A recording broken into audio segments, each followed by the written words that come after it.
बिस्मिल्लाहिर्रहमानिर्रहीम। ये क्या हो गया था मेरे साथ? मैं तो अपनी बर्बादी का मातम करती या आने वाली खुशियों को जश्न मनाती। क्या सच था, क्या झूठ? जो जिंदगी में गुजार चुकी थी, क्या वो धोखा था या फिर मेरी आने वाली जिंदगी? इनमें से किस में हकीकत थी? मेरा सर चकरा कर रह गया। कोई इतना बड़ा धोखेबाज कैसे हो सकता है?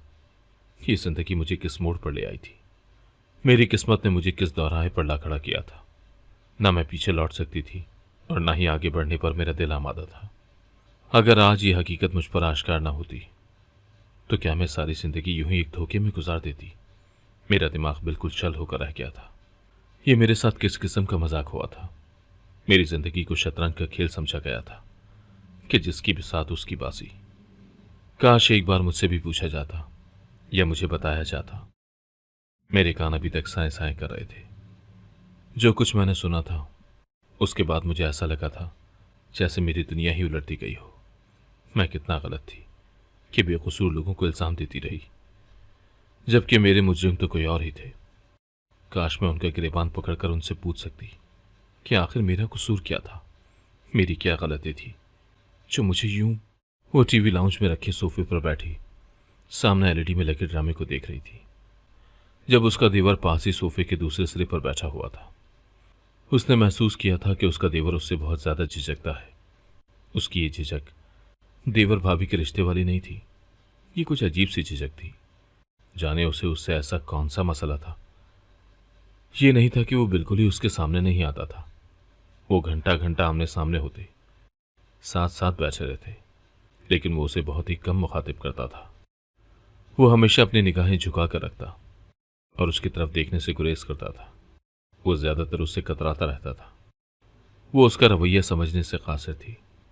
शायद वो अपने भाई की वजह से ऐसा करता था, या शायद कोई और ही बात थी जिससे वो नावाकिफ थी। वो ड्रामा देखने में महू थी जब उसका देवर अपने मोबाइल फोन में मसरूफ था। अचानक उसका शौहर लाउंज में दाखिल हुआ। उसकी आंखों में उन दोनों को एक साथ देखकर मिर्चें उभरने लगी थी। उसका दुपट्टा कंधे से नीचे झूल रहा था। खुले बाल कमर पर बिखरे पड़े थे, जबकि उसका भाई बड़ी महुव्वत से अपनी भाभी का जायजा लेने में मसरूफ था। उसका पारा एकदम चढ़ गया था। वो गुस्से से खौलता हुआ उसकी तरफ आया और आते साथ ही उसके हाथ से रिमोट खींचकर एलईडी स्क्रीन पर दे मारा और पीछे से उसकी गर्दन में हाथ डालकर उसके बाल पकड़ लिए। साथ ही साथ उसकी गर्दन भी दबोची हुई थी। बेहया बेशर्म औरत, तेरी शर्म मर गई है क्या, जो यूं मेरे भाई को अपने नजारे करवा रही है? मेरी गैर मौजूदगी में तो ये गुल खिलाती फिर रही है। वो चीखता हुआ बोला था। नहीं नहीं, ऐसा कुछ नहीं है, आप गलत समझ रहे हैं। मैं तो बस ड्रामा देख रही थी, मैंने कुछ नहीं किया, उसने रोते हुए उससे कहा था, जबकि उसका देवर वहां से उठकर जा चुका था। चटाख, बेगैरत औरत, मु- मुझसे जबान चलाती है। कितनी दफा कहा है कि मेरे सामने इस चौंच को बंद रखा कर, नहीं तो गुद्दी से खींच लूंगा। फिर करती रहना गूंगों की तरह इशारे। एक बार की कही बात तुम्हारी समझ में क्यों नहीं आती? मेरे भाई से दूर रहा करो। जैसा तुम समझती हो वो वैसा बिल्कुल भी नहीं है। वो एक शरीफ और सुलझा हुआ शख्स है। उसे अच्छे बुरे की तमीज है। वो कभी तुम्हारी चालों में नहीं आएगा। तो लिहाजा अपने ये घटिया तरीके छोड़ दो और इन ओछे हथकंडों से बाज आ जाओ, नहीं तो मुझे तुम्हें सीधा करने के 100 तरीके आते हैं। उसका शौहर ऊंची ऊंची आवाज में मुगल्लिज़ात बकता जाने किसको सुना रहा था। अब एक घर में रहते हैं, आमना सामना तो हो ही जाता है। मैं आंखें बंद करके तो नहीं रह सकती। जब जब वो सामने रहेगा तब तब मैं उसे देखूंगी, उससे पूछूंगी, उसकी हर जरूरत का ख्याल रखूंगी। और इससे पहले कि वो कुछ और बोलती, उसके शौहर का हाथ एक बार फिर उस पर उठ गया था। उसका गाल सनसना उठा, मुंह में खून का जायका घुल गया था। चुप कर बदजबान औरत, शर्मो हया बेच खाई है क्या? कितनी ढटाई से मेरे सामने खड़ी होकर बेहयाई के मंसूबे बना रही हो। सुधर जाओ, मैं कह रहा हूं तुमसे। इतनी गज भर की जबान जो अल्लाह ने तुम्हें दी है ना, तो उसे उसके जिक्र के लिए इस्तेमाल करो, मेरे सामने बकबक करने के लिए नहीं। और दोबारा मेरे भाई से दूर रहना, समझी? वो उसका जबड़ा पकड़कर फिर से इतनी जोर से चिल्लाया कि उसे अपने कानों के पर्दे फटते हुए महसूस हुए। उसने बमुश्किल खुद को उसकी चुंगल से आजाद करवाया। मुझ पर क्यों चीख रहे हो तुम? तुम्हारी सोच इतनी गिरी हुई होगी, मैंने सोचा भी नहीं था। तुम इंतहाई गंदी जहनियत के मालिक हो। मुझे तुमसे इस चीज की उम्मीद नहीं थी। तुमने मुझे समझ क्या रखा है। जाने मेरे माँ बाप ने मुझे क्यों तुम्हारे पल्ले बांध दिया। जाने ऐसा क्या गुनाह हो गया था मुझसे, जिसकी सजा तुम जैसे शख्स की सूरत में मिली, जिसे दिन रात सिवाय शक करने की कुछ नहीं आता। वो उसके सामने खड़ी बेखौफी से बोल रही थी। बहुत हो चुका था। उसने बहुत बर्दाश्त कर लिया उसके जुल्म। जितना वो बर्दाश्त करती जा रही थी, उतना ही वो मजीद शेर हो रहा था। उसकी शादी को 5 महीने हो गए थे, और इन 5 महीनों में सिवाय पहले 10 दिन के अलावा आज तक कोई ऐसा दिन न गुजरा था जिस दिन उसका शौहर उस पर चीखा या चिल्लाया ना हो, या उस पर शक न किया हो। वो रोजाना यूं ही उस पर जुल्म के पहाड़ तोड़ता, उसकी इज्जत की धज्जियां उड़ाता था। जाने उसको उससे कौन सा खुदा वास्ते का बैर था जो खत्म होने का नाम ही नहीं ले रहा था। वो उस पर ऐसे इल्जाम तराशियां करता जिन्हें सुनकर वो अपनी ही नजरों में शर्मिंदा हो जाती। वो अपने माँ बाप की अकल पर मातम करती कि कहाँ उन्होंने उसे शरीफ, सोबर, नरम तबीयत और इज्जत देने वाला एक नेक बच्चा बताकर उस हैवान से ब्याह दिया था जो इज्जत लफ्ज से भी नावाकिफ था। उसने फैसला कर लिया था कि अब वो मजीद उसके जुल्म का शिकार नहीं होगी, और ना ही उसकी कोई गलत बात बर्दाश्त करेगी। वो जबान दराज नहीं थी, ना ही बदतमीज थी। वो तो उसका रवैया बर्दाश्त कर करके पत्थर की हो गई थी। लेकिन कहते हैं ना कि अगर पत्थर में भी मुसलसल ज़रबें लगाई जाए तो वो फट ही जाता है। ऐसा ही आज उसके साथ भी हुआ था। आज उसका पत्थर भी फट चुका था। उसके साथ साथ उसने उसमें जो लावा दबा रखा था वो भी बह निकला था। तुम्हारा भाई कोई दूध पीता बच्चा नहीं है जिसे मैं अपने पीछे लगाऊंगी और वो लग जाएगा। अरे इतना ही अपनी भाई की इज्जत का डर है ना, तो उसे पल्लू से बांध लो ना। मेरी जिंदगी क्यों हराम की हुई है। जाने वो ये सब बेमकसद बातें क्यों करता था जिनका कोई वजूद ही नहीं था। मैं कब उसके भाई के करीब गई, या वो कब मेरे करीब आया, जिसकी वजह से ये उस पर इतने घटिया इल्जामात लगा रहा था। उसे गुस्से से खौलते देखकर उसके शौहर के होंठों पर एक पुरस्कार मुस्कुराहट आई थी, जिसे वो एकदम छुपा गया। जाने उसके दिमाग में क्या चल रहा था और वो क्या करने वाला था। वो कब से अपने कमरे में बैठा अपने भाई और भाभी की तल्ख कलामी सुन रहा था। उसने कानों में उंगलियां भी दी थी, लेकिन उन दोनों की आवाजें बेहद ऊंची थी। एक शेर था तो दूसरा सवा शेर। उसकी भाभी तो कभी उसकी तरह ऊंचा नहीं बोली थी, ना ही कभी उसके भाई को जवाब दिया था। लेकिन आज लगता है कि मामला कुछ ज्यादा ही बिगड़ गया है। क्या करूं, कहीं भाई उसे कोई नुकसान ही ना पहुंचा दे। बाहर जाऊं कि नहीं। उसका दिल बार बार उसे बाहर जाने का कह रहा था, लेकिन दिमाग हर बार नफी कर देता कि मियां बीवी का मामला है। लेकिन फिर दिल कहता कि बार बार तुम्हारा जिक्र हो रहा है, उनकी हर लड़ाई की वजह तुम हो। अभी वो इसी शेषोपंज में मुब्तला था जब उसके कानों में उसकी भाभी के जहर खुंद अल्फाज पड़े। वो अपनी जगह जमकर रह गया। वो इतनी बेरहम कैसे हो सकती है, कैसे कर सकती है ये फैसला। क्या उसे उसका जरा बराबर भी ख्याल नहीं।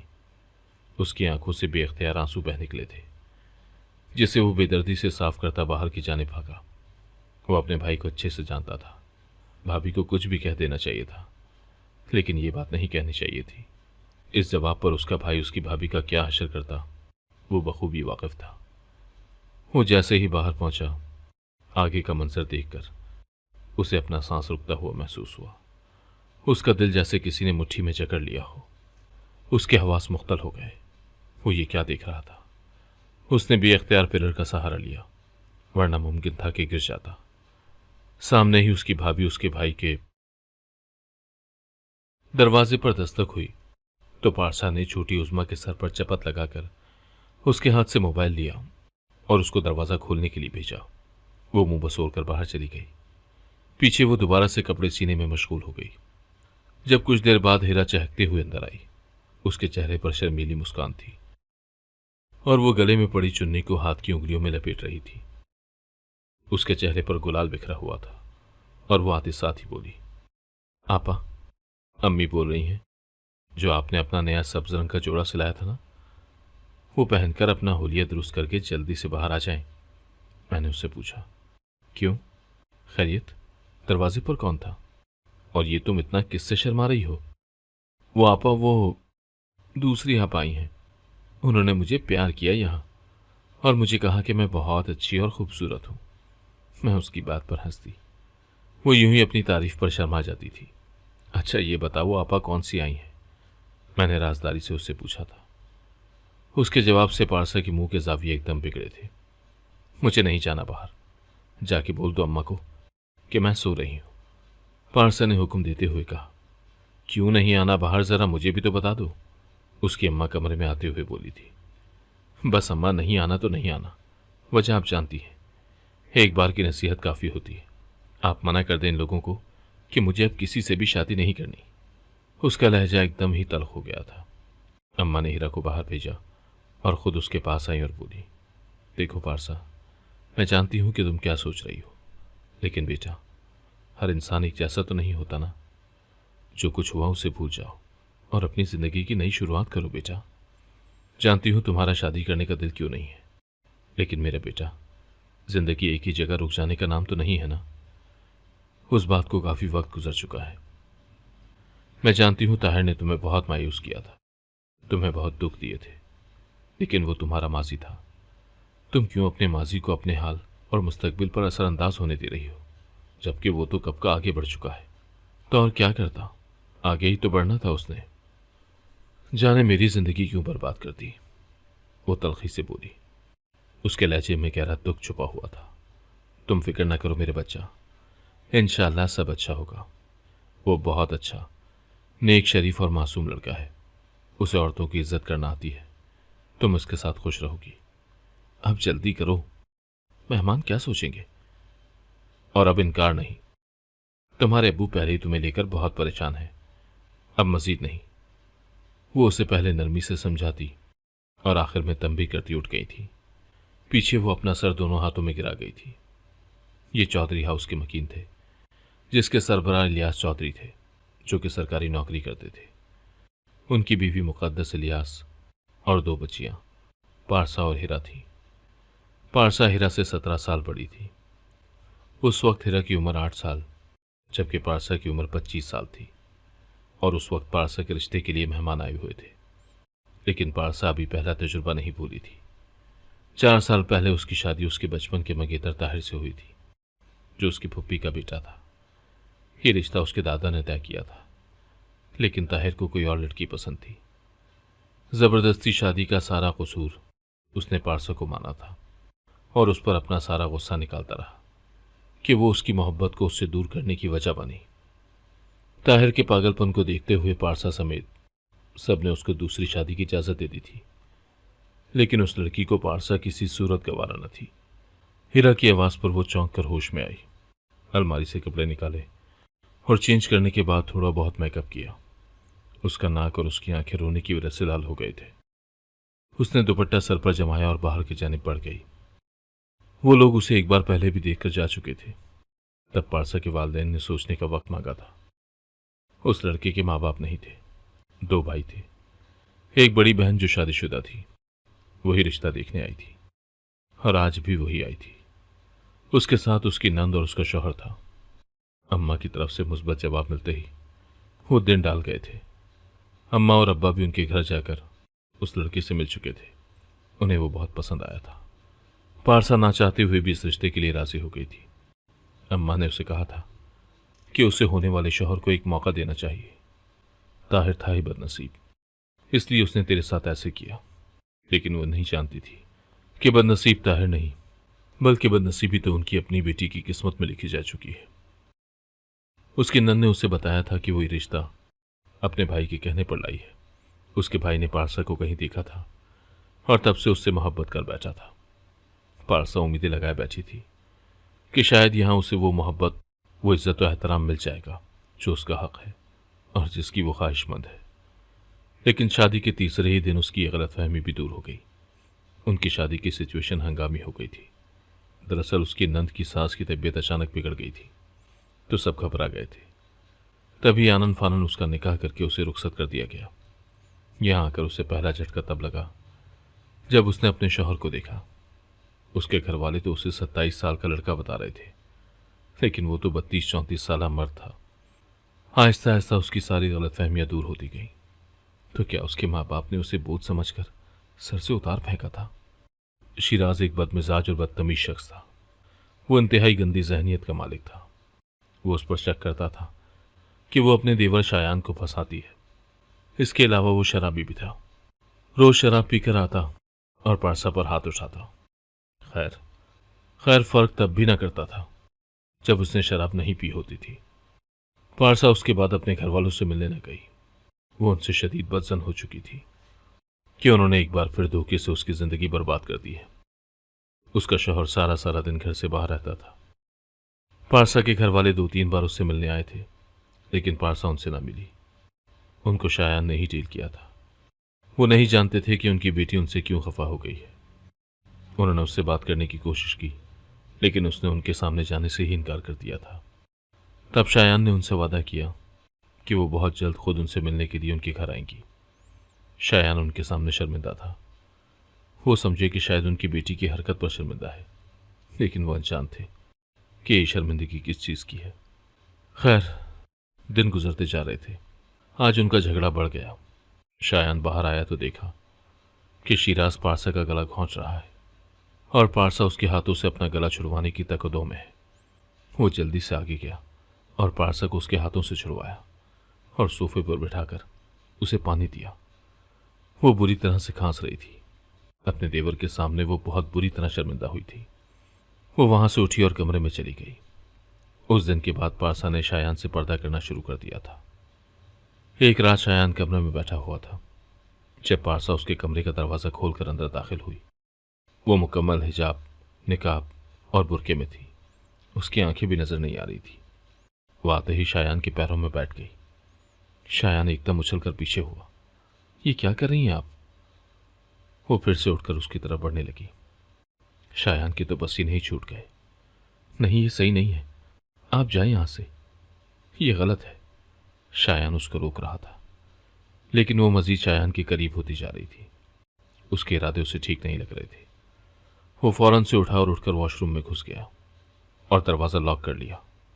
तकरीबन 1 घंटे बाद वो बाहर आया तो पारसा वहां नहीं थी। उसने शुक्र का कलमा पढ़ा।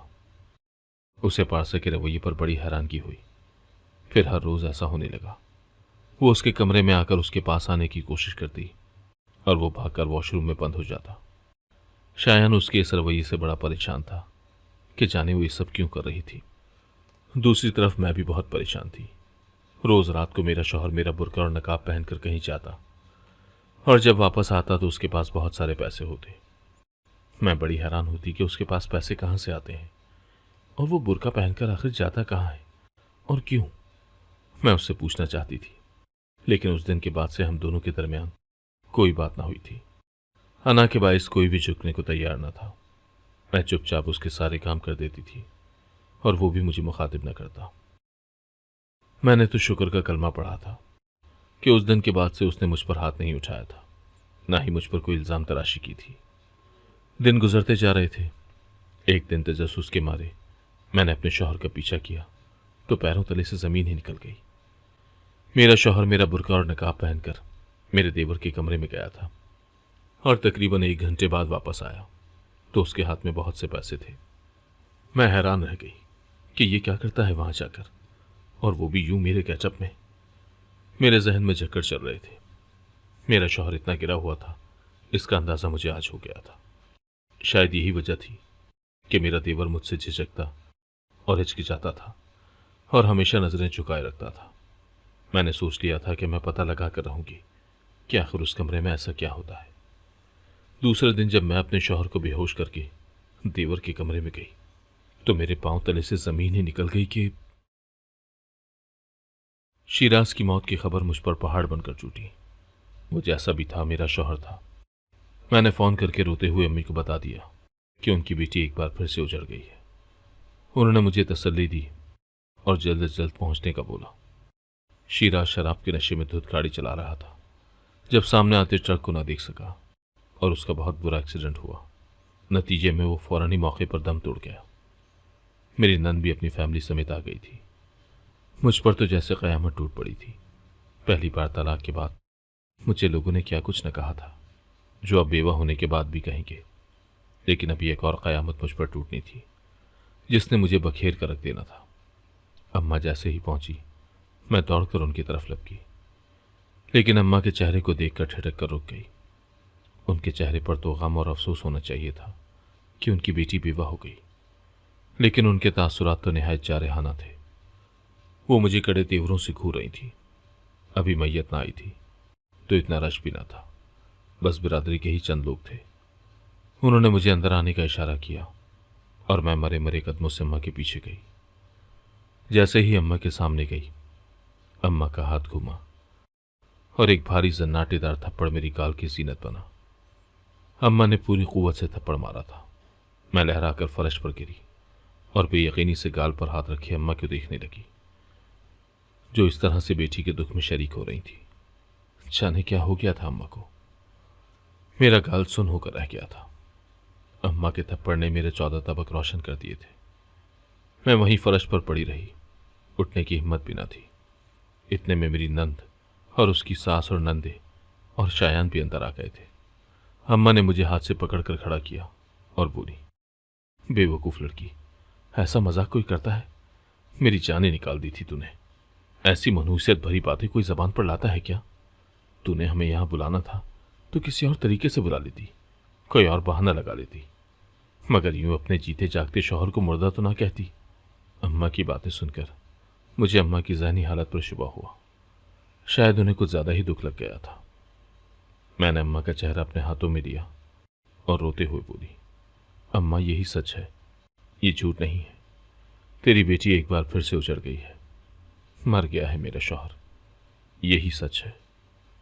मैं रोते रोते अम्मा के कंधे पर सरक गई। जब अगले ही लम्हे अम्मा ने मुझे खुद से दूर किया और मेरा हाथ पकड़कर मुझे शायान के सामने ले जाकर खड़ा कर दिया। शायान हमेशा की तरह मुझसे नजरें चुराने लगा। अम्मा की बात पर मैं नासमझी से अम्मा की तरफ देखने लगी। अगर तेरा शौहर मर गया है तो फिर ये कौन है? अम्मा ने शायान की तरफ इशारा करते हुए पूछा।